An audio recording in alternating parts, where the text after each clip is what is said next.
नमस्कार तपाईहरु समक्षमा आज म तपाईहरुलाई के मनका कुराहरू साझा गर्न गइरहेको छु र म सधैँ तपाईहरुलाई म मेरो पोस्टहरुमा तपाईहरुलाई गाउँको विभिन्न विषयहरुमा विवरणहरु दिने गर्छु। गाउँमा विशेष गरी कृषि कार्यको विषयमा र खेतीपाती बारे र पर्यावरण बारे तपाईहरुलाई केही जानकारी गराउने म सधैँ प्रयास गरिरहेको हुन्छु र एउटा मैले यो प्रयासको थालनी गरेको छु। र म कुनै विशेषज्ञ त होइन, तर मैले मेरो अनुभवहरू र मैले देखेका र मनमा लागेका कुराहरू तपाईहरुलाई म साझा गर्ने गर्दछु।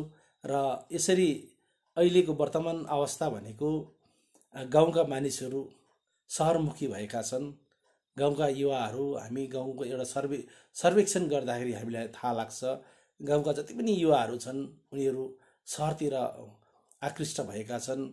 उनीहरू विभिन्न रोजगारको नाममा विभिन्न आफ्ना सपनाहरू पूरा गर्न शहरमुखी भएर विभिन्न महानगरतिर गएका छन्। कोही त विदेशै पनि पुगेका छन्। तर महानगरका मानिसहरू शहरका मानिसहरू चाहिँ अहिले गाउँ प्रति आकर्षित भइरहेका छन्। उनीहरूले स्वच्छ वातावरण, स्वच्छ हावा जुन छ वातावरण छ, एकान्त स्थल छ, उनीहरू शहरदेखि बजारहरूदेखि गाउँतिर उनीहरू आकृष्ट भइरहेका छन्। र गाउँतिर अहिले जहीँ तहीँ हामी हेर्दाखेरि पहाडमा हामीले हेऱ्यौँ भने यो एउटा होमस्टेको जुन एउटा ठुलो एउटा बजारै कायम भइरहेको छ। तर अहिले हामीले कालान्तरमा हेर्दै आउँदाखेरि अहिले जुन देख्दैछौँ हामी यी जुन व्यवसाय हुँदैछ र ती होमस्टेहरू तर ती शहरका मानिसहरू आएर त्यो होमस्टेहरू हाम्रा मानिसहरूकोबाट उनीहरू आफैले लगानी गरेर किनेर उनीहरू आफै चलाइरहेका छन्। र हामी एउटा कस्तो प्रकारले हामी सजिलोसँग इजी मनी, जसलाई इजी मनी भनिन्छ, सजिलोसँग पैसा उनीहरूलाई भाडामा दिएर जमिन बेचेर जुन गरिरहेका छौँ। तर मेरो व्यक्तिगत विचार हुनसक्छ यो तपाईहरुलाई कस्तो लाग्छ। र हामीले यसलाई आफ्नो ठाउँलाई हामीले हाम्रा नानीहरूलाई, हाम्रा युवा साथीहरूलाई म अनुरोध गर्न चाहन्छु, हामीले हाम्रो ठाउँलाई हामी आफैले नै सम्हार्नुपर्छ, सिँगार्नुपर्छ। र यो हाम्रो ठाउँमा हामीले नै हाम्रो सेन्स अफ बिलोङ्गिङ जुन छ हामीले हाम्रो ठाउँलाई बचाएर राख्नुपर्छ। किनभने यो ठाउँमा नहुने केही छैन। हामीले सम्भावनाहरू छन् र विभिन्न सरकारका निकायहरूलाई हामीले काम लाउनुपर्छ। हाम्रा प्रतिनिधिहरू छन्, उनीहरूले पनि यसबारे सोच्नुपर्छ र विभिन्न इन्टरप्रेन्योरहरू खोलेर विभिन्न व्यवसायिक हामीले यहाँबाट सुरु गर्न सक्छौँ। र यो जुन हामी प्राकृतिक रूपले हामी सम्पन्न छौँ, विभिन्न सम्पदाहरू छ, तर यसलाई हामीले सही रूपमा कार्यान्वयन गर्न सकेका छैनौँ, यसलाई प्रयोगमा ल्याउन सकेका छैनौँ।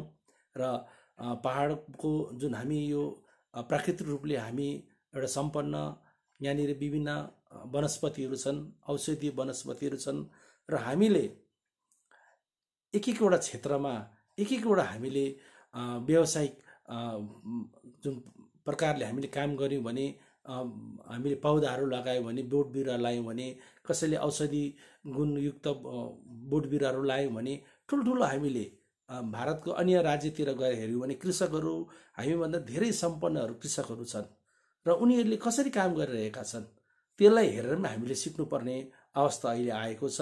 र अबको पिँढी भनेको हामी आफै अगाडि बढ्नुपर्ने सृजनशील पिँढी भएर बस्नुपर्ने छ।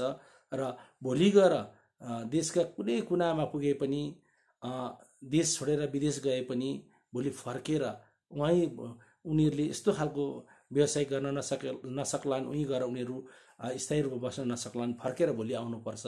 र त्यति बेला आउँदाखेरि यो आफ्नो गाउँ नै बिरानो बन्न सक्छ। त्यसले गर्दाखेरि आफ्नो गाउँलाई आफै बनाऊ भन्ने जुन अभिप्राय लिएर हामी काम गरिरहेका छौँ। र यसमा हामी सबै गाउँका मानिसहरू अगाडि आउनुपर्छ, थुम्काका मानिसहरू अगाडि आउनुपर्छ।